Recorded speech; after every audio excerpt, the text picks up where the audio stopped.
Okay. Thank you for your welcome. धन्यवाद आपकी स्वागत के लिए। And today, as Ajit said, we are looking into one of the important subject. और जैसे आज अजित ने कहा, हम एक बड़ा खास विषय आज देखने वाले हैं। The topic name is Holy Spirit filled life, living a spirit filled life. और आज का प्रचार का शीर्षक है कि हम कैसे पवित्र आत्मा से भरा हुआ जीवन जी सकते हैं। Okay, so today after the word, we will be praying for people. तो आज हमारा जो प्रचार के बाद हम लोगों के लिए प्रार्थना करने वाले हैं। So I want you be in a place where you can stand after the word. तो प्रचार के बाद हम खड़े हो जाएंगे And then we will pray और for फिर you. हम प्रार्थना करेंगे। Okay. So if you turn with me to Acts chapter तो 19, आइए मेरे साथ प्रेरित के कार्य के 19वां अध्याय verse 1 to 7. और पहले 7 वचन हम देखेंगे। प्रेरित के कार्य 19वां अध्याय और पहले 7 वचन। Yeah. While Apollos was at Corinth, Paul took the road through the interior and arrived at Ephesus. There he found some disciples and asked them, "Did you receive the Holy Spirit when you believed?" They answered, "No, we have not even heard that there is a Holy Spirit." So Paul asked, "Then what baptism did you receive?" "John's baptism," they replied. Paul said, "John's baptism was a baptism of repentance. He told the people to believe in one coming after him, that is Jesus." On hearing this, they were baptized into the name of the Lord Jesus. When Paul placed his hands on them, the Holy Spirit came on them, and they spoke in tongues and prophesied. There were about 12 men in all. प्रेरित के कार्य का 19वां अध्याय और पहले 7 वचन हम देखेंगे। और जब अपुल्लोस कुरिन्थियों में था, तो पौलुस ऊपर से सारे देश से होकर इफिसुस में आया और कई चेलों को देखकर उनसे कहा, क्या तुमने विश्वास करते समय पवित्र आत्मा पाया? उन्होंने उनसे कहा, हमने तो पवित्र आत्मा की चर्चा भी नहीं सुनी। उसने उनसे कहा, तो फिर तुमने किसका बपतिस्मा लिया? उन्होंने कहा, यूहन्ना का बपतिस्मा। पौलुस ने कहा, यूहन्ना ने यह कहकर मन फिराव का बपतिस्मा दिया कि जो मेरे बाद आने वाला है उस पर अर्थात यीशु पर विश्वास करना। यह सुनकर उन्होंने प्रभु यीशु के नाम का बपतिस्मा लिया। और जब पौलुस ने उन पर हाथ रखे तो उन पर पवित्र आत्मा उतरा और वे भिन्न भाषा बोलने और भविष्यवाणी करने लगे। ये सब लगभग 12 पुरुष थे।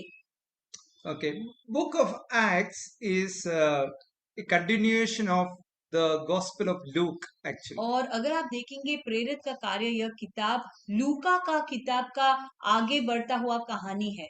And Luke written Acts, लूका ने ही प्रेरित का कार्य लिखा and he is usually called the Dr. Luke और उन्हें डॉक्टर लूक कहा जाता है because he was a physician. क्योंकि वो एक डॉक्टर थे।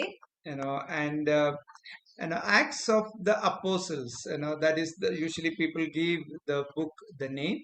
और लोग आमतौर पे इस किताब को प्रेरित के कार्य यह नाम देते हैं।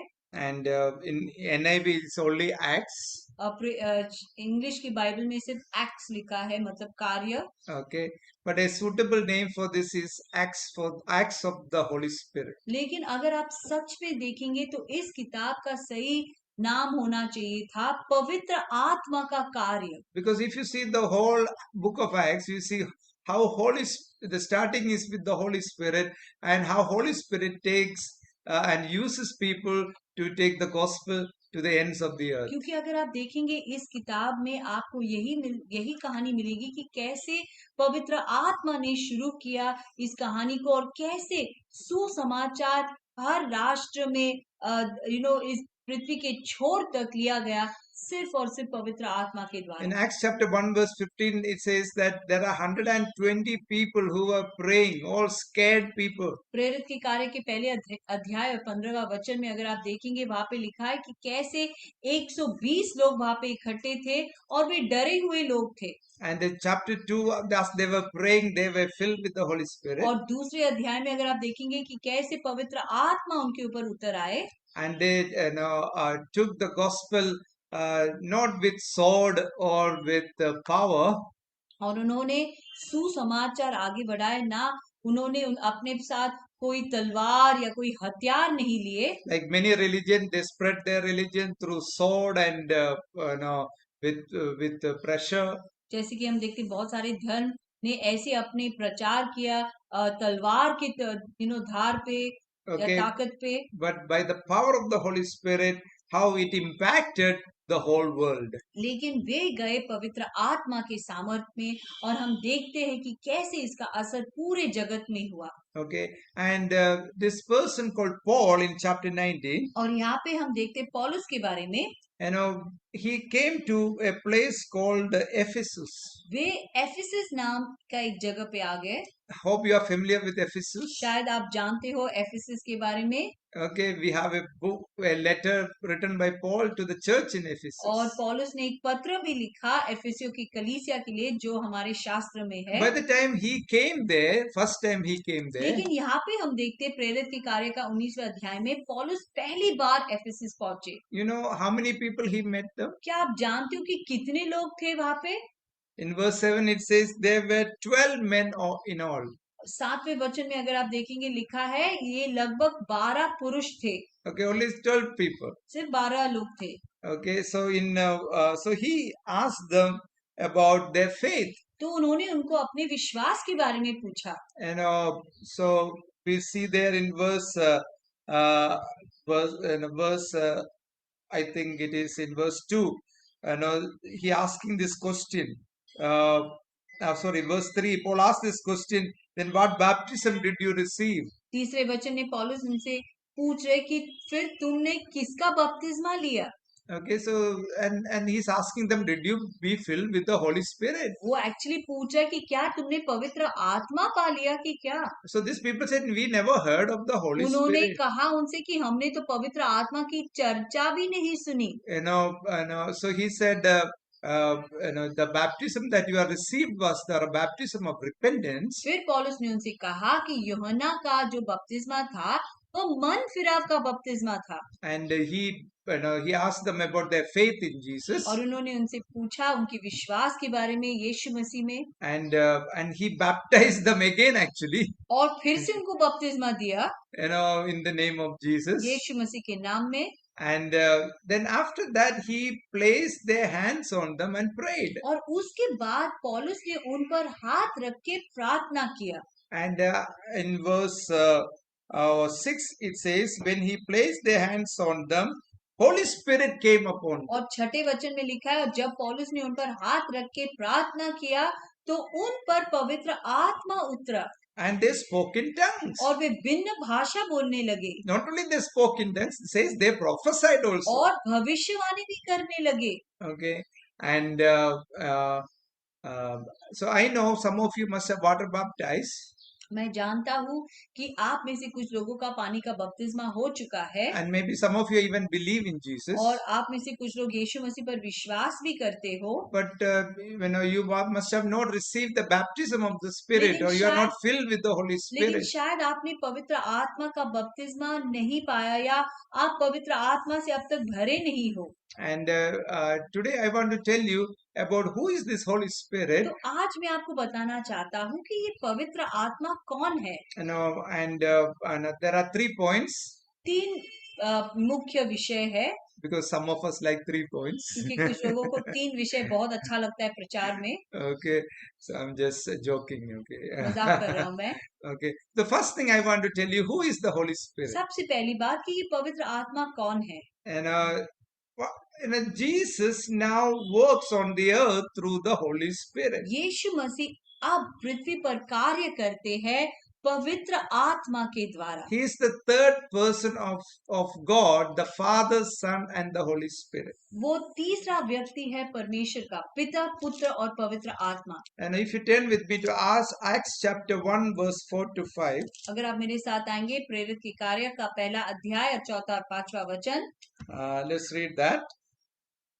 On the occasion while he was eating with them, he gave them this command: do not leave Jerusalem, but wait for the gift my Father promised, which you have heard me speak about. Yeah. Verse 5, for John baptized them with water, but in few days you will be baptized with Holy Spirit. प्रेरित की कार्य का पहला अध्याय 4 और 5वां वचन। और उनसे मिलकर उन्हें आज्ञा दी कि यरूशलेम को न छोड़ो, परंतु पिता की उस प्रतिज्ञा को के पूरे होने की बाट जोते रहो, जिसकी चर्चा तुम मुझसे सुन चुके हो। क्योंकि यूहन्ना ने तो पानी में बपतिस्मा दिया है, परंतु थोड़े दिनों के बाद तुम पवित्र आत्मा से बपतिस्मा पाओगे। See, if you see, where is the Father now? तो अगर आप देखोगे तो पिता कहाँ पे है अब? He is in heaven. स्वर्ग में है। Where is Jesus? तो यीशु मसीह कहाँ पे है? He is also in heaven, sitting वो at the भी- right hand of God. वो भी स्वर्ग में है, पिता की दाहिनी ओर बैठे हैं। So Jesus said, when I go, I am going to send this Holy Spirit. तो यीशु मसीह ने कहा कि मैं तो स्वर्ग जाऊंगा, लेकिन मैं तुम्हें पवित्र आत्मा दूंगा। And he's saying, you wait, you will be filled with the Holy और Spirit. यीशु मसीह अपने चेलों से कहा कि तुम रुको और तुम पवित्र आत्मा से भरोगे।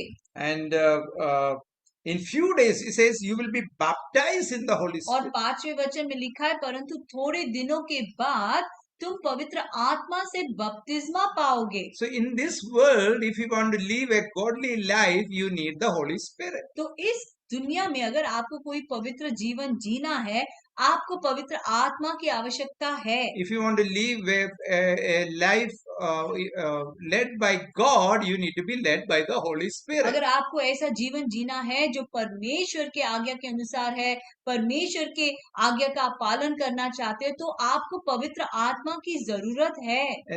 With the Holy Spirit, it is the kingdom of God we are living. पवित्र आत्मा के साथ हम परमेश्वर के राज्य के अनुसार जीते हैं। Without the Holy Spirit, we will be living a worldly life. अब पवित्र आत्मा के बगैर हम जीवन तो जिएंगे, लेकिन इस संसार के मुताबिक जिएंगे। There are two kingdoms. दो राज्य है, God's kingdom एक है परमेश्वर का राज्य and the kingdom of evil. और दूसरा है दुष्ट या शैतान का राज्य। And also this worldly life. और हम देखते कि सांसारिक जीवन भी है उसमें। Okay, so if you want to live a kingdom of God life, it is important we need the baptism of the Holy तो Spirit. अगर आपको परमेश्वर के राज्य के अनुसार जीना है, तो आपको पवित्र आत्मा की जरूरत है। And people talk about kingdom of God. बहुत बार लोग परमेश्वर के राज्य के बारे में तो बहुत बोलते हैं। Verse 2 also here it says Jesus taught them the kingdom of God before he going to ascended to heaven. और यहाँ पे भी दूसरे वचन में लिखा है कि स्वर्ग जाने से पहले यीशु मसीह ने भी अपने चेलों को परमेश्वर के राज्य के बारे में बताया। And the next verse he teaching them about the Holy Spirit. लेकिन तुरंत ही उसके बाद वाला वचन में यीशु मसीह उन्हें पवित्र आत्मा के बारे में बताते So हैं। it is very important, if you live in the kingdom of God, we need the Holy Spirit. तो बहुत जरूरी है कि अगर हम परमेश्वर के राज्य में जीना चाहते हैं, तो हमें परमेश्वर पवित्र आत्मा की जरूरत है। Romans chapter 8 verse 12 to 14. Romeo का 8वां अध्याय 12वां वचन से 14वां वचन। It talks about let's read that. आइए हम पढ़े रोमियो का 8वां अध्याय 12वां वचन से 14वां वचन। Chapter 8 verse 12 to 14. Therefore, brothers, we have an obligation, but it is not in the sinful nature to live according to it. For if you live according to the sinful nature, you will die. But if the Spirit, but if by the Spirit you put to death the misdeeds of the body, you will live. Because those who are led by the Spirit of God are the sons of God. 12वां वचन से हम देखेंगे, सो हे भाइयों, हम शरीर की कर्ता नहीं ताकि शरीर के अनुसार दिन काटे, क्योंकि यदि तुम शरीर के अनुसार दिन काटोगे तो मरोगे, यदि आत्मा से देह की क्रियाओं को मारोगे तो जीवित रहोगे। इसलिए कि जितने लोग परमेश्वर की आत्मा से चलाए चलते हो, वे ही परमेश्वर के पुत्र है। And so it is says that those who are led by the Holy Spirit are the children of God. और यहाँ पे लिखा है कि जितने लोग परमेश्वर की आत्मा के अनुसार चलते हैं वे परमेश्वर की संतान कहलाए जाते You हैं। and me need to be led by the Spirit. इसलिए आपको और मुझे पवित्र आत्मा के अनुसार चलना, उनकी अगुवाई में चलना बहुत जरूरी है। So Holy Spirit is a person. तो पवित्र आत्मा एक व्यक्ति है। He guides us, He speaks to us. वो हमारा मार्गदर्शन करता है, वो हमसे बातें करते हैं। Do you walk with Him? प्रश्न यह है कि क्या आप उनके साथ चलते हो? When we walk with somebody, जब हम किसी के साथ चलते हैं, we talk to them. हम उनसे बातें करते हैं, We can you hear them, हम उनसे सुनते भी हैं, and that is how we walk. और हम ऐसे ही चलते हैं। That is the way we should walk with the Holy Spirit. ऐसे ही हमें पवित्र आत्मा के साथ कदम से कदम मिला के चलना है। And in the Old Testament, पुराने करार में if you see Genesis, in the beginning it says that God met Adam every day. They walk together in the garden in the afternoon. अगर आप प्रेरित के कार्य को देखोगे, Genesis. उत्पत्ति को देखोगे, क्षमा कीजिए, उत्पत्ति को देखोगे तो वहां पे लिखा है कैसे परमेश्वर आदम से रोज मिलते थे, रोज बातें करते थे। Adam used to walk with God. और वहां पे उत्पत्ति में लिखा है कैसे आदम जो है परमेश्वर के साथ चलते थे। The moment they go away, when we go away from God, when we go away from the Holy Spirit, in a way we are not really walking with God. जिस क्षण हम परमेश्वर से दूर हो जाते हैं, पवित्र आत्मा से दूर हो जाते हैं, हम परमेश्वर के साथ नहीं चलते। फिर what happened to Eve? अगर आप देखेंगे हवा के साथ क्या हुआ? She was alone. वो अकेली थी। When she was alone, what happened? जब वो अकेली थी क्या हुआ? Who came? कौन आया उनके पास? Evil spirit came. शैतान आया। So I was thinking today, and I felt God is saying, if we are not walking with the Holy Spirit, we are walking with the evil spirit. मैं सोच ही रहा था इसके बारे में, मुझे लगा कि अगर हम परमेश्वर पवित्र आत्मा के साथ नहीं चल रहे हैं तो क्या हम शैतान के साथ चल रहे हैं? See, somebody is guiding us. क्योंकि कोई तो हमारा मार्गदर्शन कर रहा है। Somebody we are listening. किसी का तो हम सुन रहे हैं। Whom we are listening? लेकिन वो कौन है? So when Eve was alone, जब हवा अकेली थी, she was listening to the evil spirit. वो शैतान का सुनने लगी। And her husband also is not there. और तभी उनका पति भी उनके साथ नहीं था। She was alone. वो अकेली थी। And one more thing I felt in this, it is important husband and wife be together. एक और बात मुझे बताना है इसके बारे में कि बहुत जरूरी है कि पति पति एक साथ रहे। When you are alone, see, when Eve was alone, she was prone to the evil spirit. देखिए जब हवा अकेली थी तब इतना अवसर मिला कि शैतान आके उनसे बातें करे। So being, if you're married and if you're alone, you are open to evil spirit. You may fellowship with evil spirit. अगर आपका शादी हो चुका है और आप अकेले हो, आप अपने पति या पत्नी के साथ नहीं हो, तो मैं आपसे कहता हूँ कि आपका संगति शैतान के साथ होने का संभावना ज्यादा है। And it is dangerous. और वो काफी खतरनाक है आपके लिए। The husband, so she was alone, and so evil spirit came and tempted her, and she fell into sin. When she came back, when Adam met her again, he also fall into sin. और हवा जो है अकेली थी, शैतान का सुनने लगी, वो प्रलोभ में पड़ गई, पाप में पड़ गई, और फिर जब वो अपने पति से मिली, आदम से मिली, वो भी पाप में पड़ गया। So my point is, it is important, my dear brothers, that we need to walk with Holy Spirit. We need to always have a conscience of Holy Spirit in us. तो मेरे भाइयों, मुझे यही कहना है कि हमें हमेशा पवित्र आत्मा के साथ चलना बहुत जरूरी है, उनके साथ हमारा संगति को और मजबूत कराना बहुत जरूरी है। He is a person. पवित्र आत्मा एक व्यक्ति है, He will talk to वो you. आपसे बातें करेंगे। Second thing is, दूसरा विषय, a need of the Holy Spirit baptism is helps us to live a powerful life. पवित्र आत्मा का बपतिस्मा हमें ताकत देता है, सामर्थ देता है, एक सामर्थी जीवन जीने के लिए। You know, when I was reading this, in Acts chapter, we'll come back to 19. हम वापस आएंगे प्रेरित के कार्य का 19वां अध्याय में।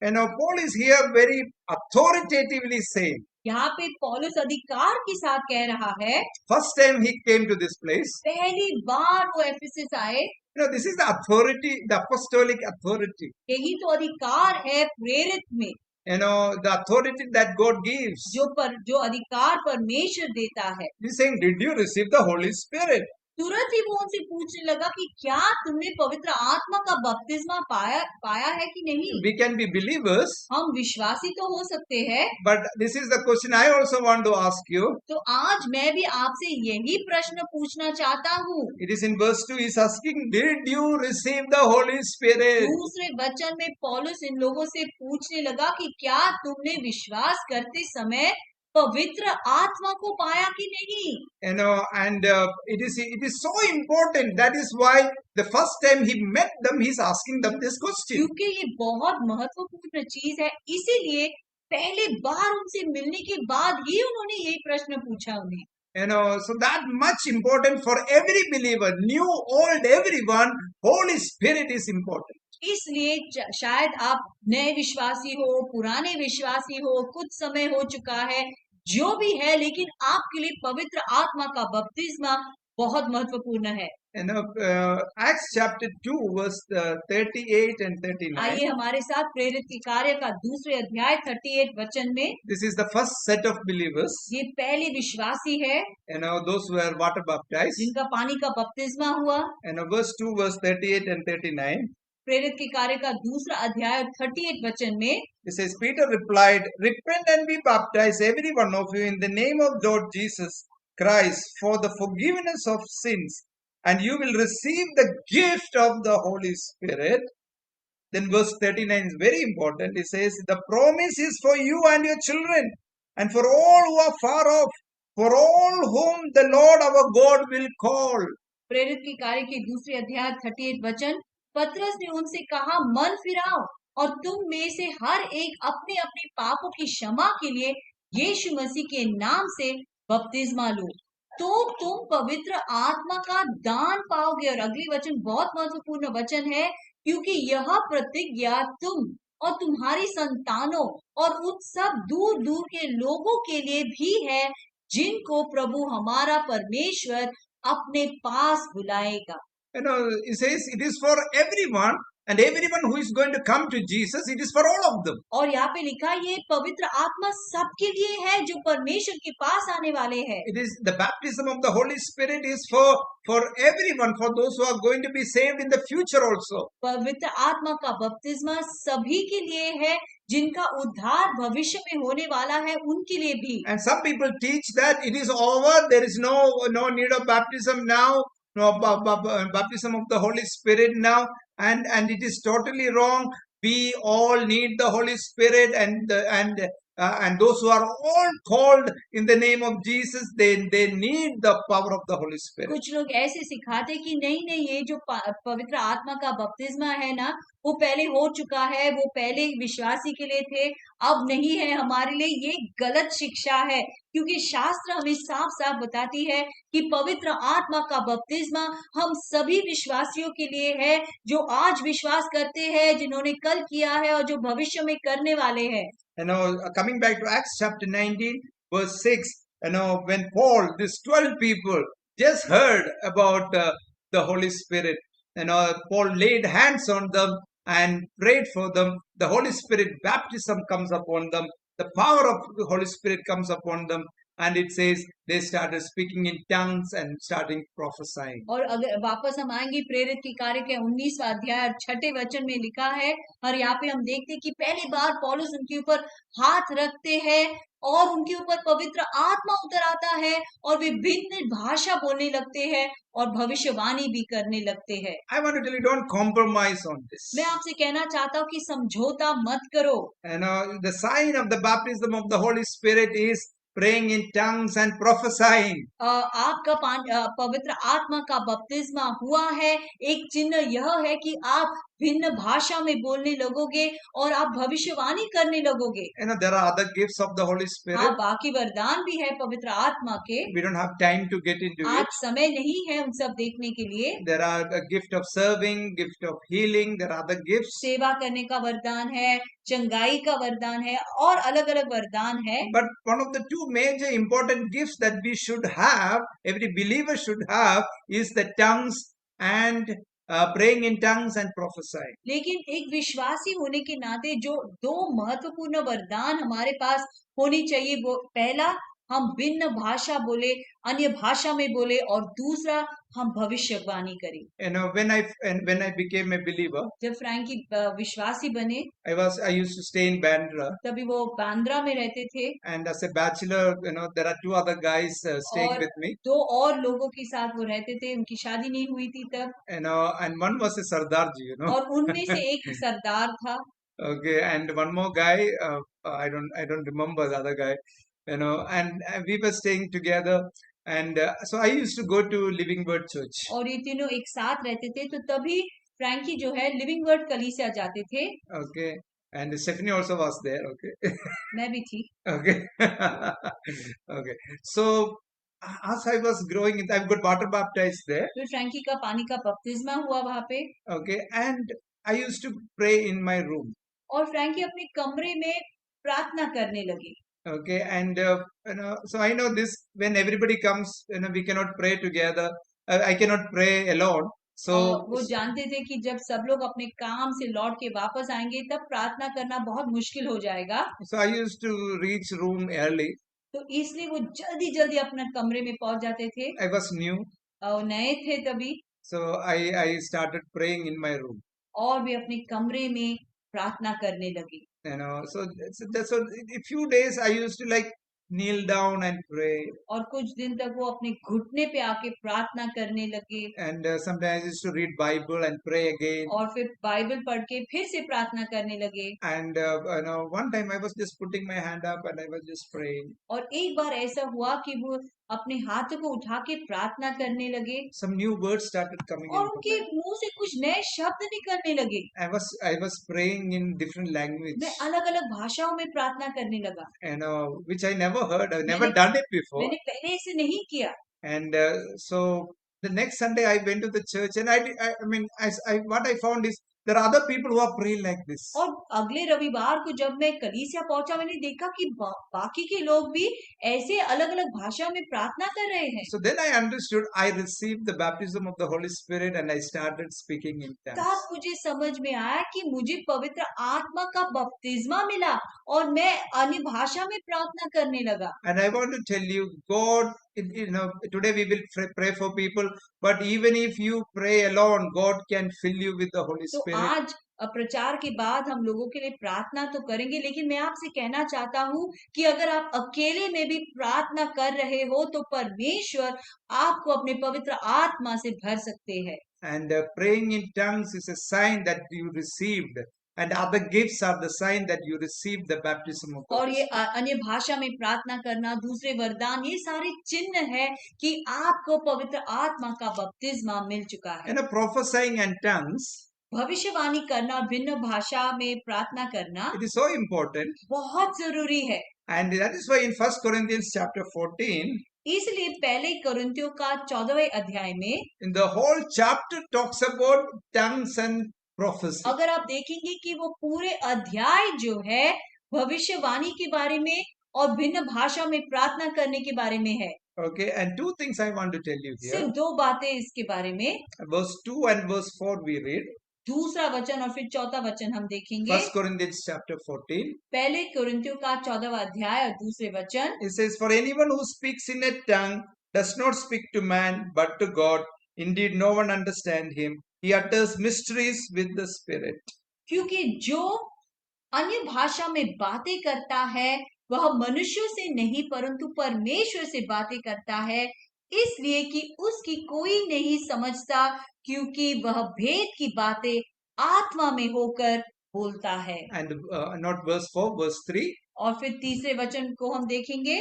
It says that, "But everyone who prophesies speaks to men for their strengthening, encouragement, and comfort." 1 कोरिन्थियों का 14वां अध्याय तीसरे वचन में लिखा है, परंतु जो भविष्यवाणी करता है वह मनुष्यों से उन्नति और उपदेश और शांति की बातें कहता है। So first is praying in tongues. तो It is पहला you है are. अन्य भाषा में प्रार्थना करना। When you pray in that language, nobody understand it. जब आप अन्य भाषा में प्रार्थना करते हो किसी को समझ में नहीं आता है, Your spirit is talking to God. लेकिन आपका जो आत्मा है वो परमेश्वर से बातें करता है। Don't expect anybody to understand. आशा मत करो कि किसी को समझ में भी आएगा वो। Okay, if it is important, God will give an interpretation. हाँ, अगर जरूरी है तो परमेश्वर आपको उसका मतलब जरूर समझाएंगे। And it is for your edification. और वो है ताकि आप उन्नति पाए, आप ताकत पाए। And I want to tell you, those who have the gift every day, at least half an hour pray in tongues. मैं आपसे कहता हूँ जिनके पास अन्य भाषा का वरदान है, आपको हर दिन कम से कम आधा घंटा अन्य भाषा में प्रार्थना करना बहुत जरूरी है।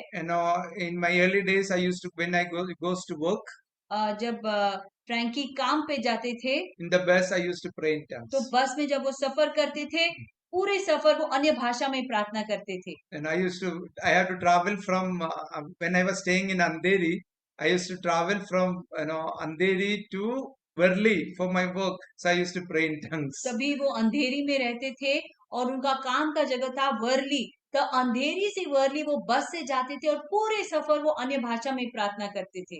So if you have the gift, minimum half an hour pray in tongues. When you're cooking, pray in tongues. तो अगर आपके पास अन्य भाषा का वरदान है तो हर दिन कम से कम आधा घंटा आपको अन्य भाषा में प्रार्थना करना है। आप खाना पका रहे हो, अन्य भाषा में प्रार्थना करो। Okay. And about prophesying, it is important we all should prophesy. और भविष्यवाणी के बारे में मैं आपसे कहना चाहता हूँ, बहुत जरूरी है कि हम सब भविष्यवाणी करें। I asked, anybody felt anything? मैं बार बार पूछते रहता हूँ कि क्या किसी को कोई भविष्यवाणी है, कोई वचन है। I was so encouraged. So many people in our church, in our church shares, share the scripture, share prophecies. मुझे बड़ा प्रोत्साहन मिलता है जब मैं सुनता हूँ कि इतने सारे लोगों ने या तो भविष्यवाणी की या तो कोई वचन लाए। Today Rebecca, Ravindra, I don't know, Ajit, they shared what they felt. It's so beautiful and we all encouraged by it. आज रिबेका, रविंद्र भाई, अजित भाई ने हमारे साथ शेयर किया कि उनको क्या लगा, परमेश्वर हमसे क्या कहना चाहते हैं और कितना सुंदर समय था। हम सब ने प्रोत्साहन पाया उससे। And if more of you prophesy, how beautiful it will और be. सोचो अगर हम सब भविष्यवाणी करेंगे तो कितना सुंदर समय होगा। Somebody will be encouraged through your क्योंकि word. कोई ना कोई प्रोत्साहन जरूर पाएंगे आपके वचन के द्वारा। So, and I tell you, many of you, God has given you this gift and you are sitting on it. I want to encourage you, come prepared to share prophetic words. मैं आपसे कहना चाहता हूँ, बहुत सारे लोगों को ये वरदान परमेश्वर ने दिया है और आप क्या करते हो, आप लेके उसके साथ बैठ जाते हो और कुछ नहीं करते हो। नहीं, जब भी हम मिलते हैं तैयारी के साथ आइए ताकि आप भी कोई भविष्यवाणी ले आए। God has given you this gift. It is given free for you. Use it. परमेश्वर ने आपको ये वरदान दिया है, मुफ्त में दिया है, इसका इस्तेमाल कीजिए। And the last point, और आखिरी विषय, we need to keep on filled with the Holy Spirit. हमें पवित्र आत्मा से भरते रहना है हर दिन।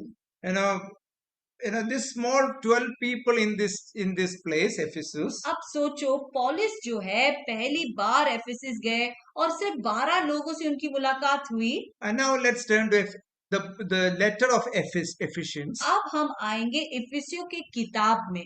Okay, so now this church has become big. अब ये जो कलीसिया है वो काफी बड़ा हो चुका है। There are, you know the pastor of this church. क्या आप इफिसियों की कलीसिया का पासवान को जानते हो, उनका नाम जानते हो? He is Timothy. वो है तिमिति। So he is writing to this church. अब वो इस कलीसिया को पत्र लिख रहा है। There may be a lot of people in this church. बहुत सारे लोग थे इस कलीसिया में। This Ephesus is in Turkey. ये इफिसियों का जो कलीसिया है वो तुर्की में है। Okay, in chapter 5 verse 18, Paul writes to them letter. इफिसियों का 5वें अध्याय और 18वां वचन में लिखा है। And he's telling them this. और यहाँ पे देखिए क्या कह रहे हैं वे उनसे। He says, "Do not get drunk on wine, which leads to debauchery.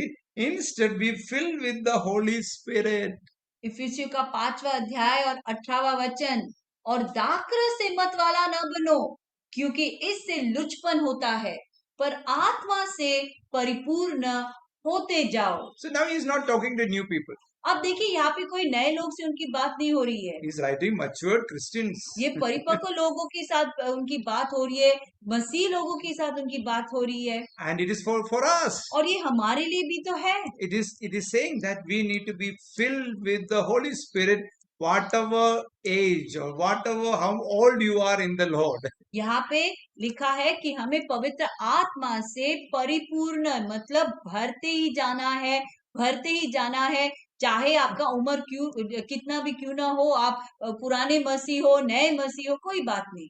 And I tell you, and if you are older Christian, it is more important for you. और अगर आप ऐसे विश्वासी हो कि आपको बहुत साल हुआ है मसीह में आके, मैं आपसे कहता हूँ आपके लिए तो और भी जरूरी है। Because we need to be continually filled with the Holy क्योंकि Spirit. हमेशा हमें भरते ही जाना है पवित्र आत्मा से। And Luke chapter 11 verse 11 verse 3, Jesus said, "How much more the Father in heaven will give the Holy Spirit if you ask." लूका का 11वां अध्याय और 3रे वचन में यीशु मसीह ने हमसे कहा कि जब हम पिता से मांगेंगे तो कितना वो हमें पवित्र आत्मा से भरते जाएंगे। And I want to show a illustration. मुझे आपको कुछ बताना है, दिखाना है।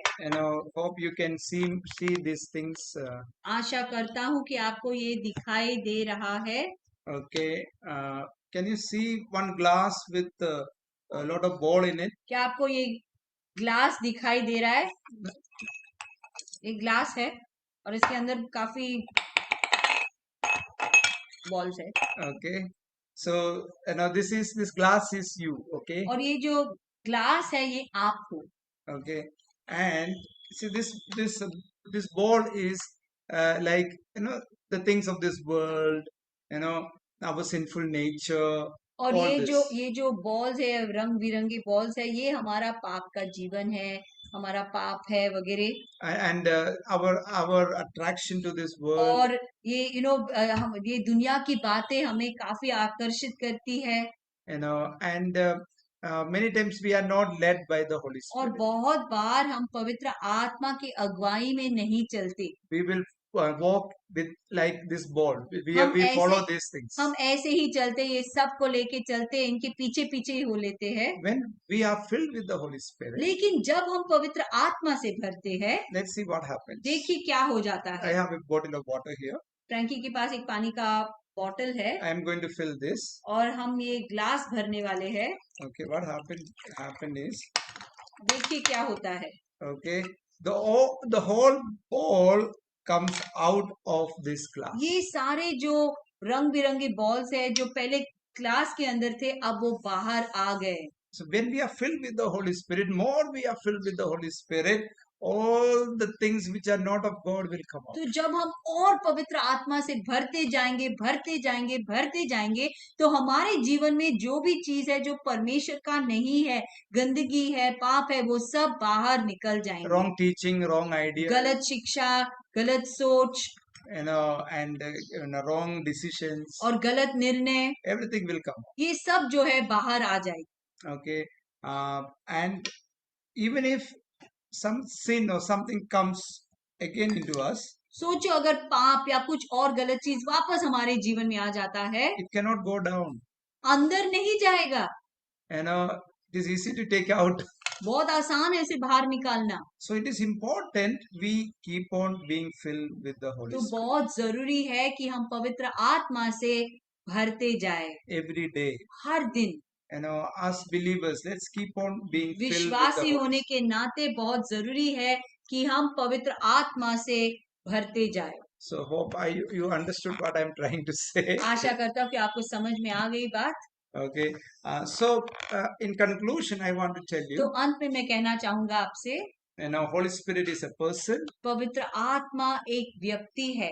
and we are called to walk with the Holy हमें Spirit. बुलाया गया है कि हम उनके साथ चले, And also important, we are being filled with the Holy Spirit on a और day-to-day बहुत basis. जरूरी है कि हम पवित्र आत्मा से हर दिन भरते जाए। Okay, uh, and if you are never filled with the Holy Spirit, और अगर आपका पवित्र आत्मा का बपतिस्मा कभी हुआ ही नहीं, and you don't speak in tongues or you don't prophesy, आप अन्य भाषा में प्रार्थना नहीं करते हो, आप भविष्यवाणी नहीं करते हो, and we like to pray for you. आज हम आपके लिए प्रार्थना करना चाहेंगे। Okay, so I want all of you to stand. मैं चाहता हूं कि आप सभी लोग जहां पे भी आप हो, आप खड़े हो जाइए। Yeah, we will.